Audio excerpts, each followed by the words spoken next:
ایک رات میں مسجد کی تعمیر کا دلچسپ واقعہ۔ لاہور کے شاہ عالم چوک میں ایک ایسی مسجد واقع ہے جسے ایک رات میں تعمیر کیا گیا تھا۔ اس مسجد کی اتنے قلیل وقت میں تعمیر کی وجہ اور واقعہ بھی انتہائی دلچسپ اور ایمان افروز ہے۔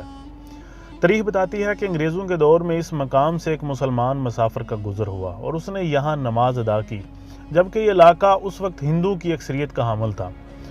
ہندوؤں کو یہ برداشت نہ ہوا اور انہوں نے ہنگامہ آرائی شروع کر دی۔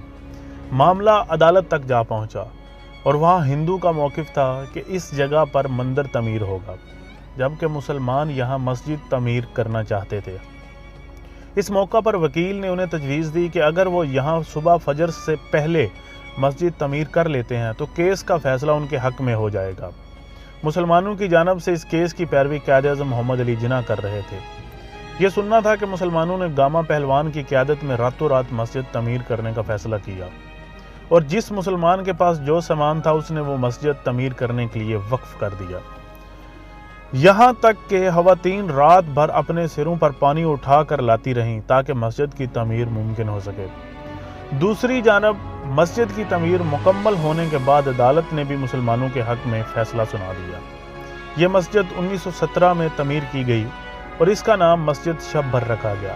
یہ مسجد 3 مرلے کے رقبے پر تعمیر ہے۔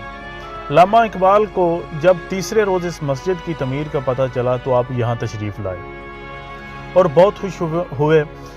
یہی وہ موقع تھا جب انہوں نے یہ مشہور شعر کہا: مسجد تو بنا دی شب بھر میں ایمان کی حرارت والوں نے، من اپنا پرانا پاپی ہے برسوں میں نمازی بن نہ سکا۔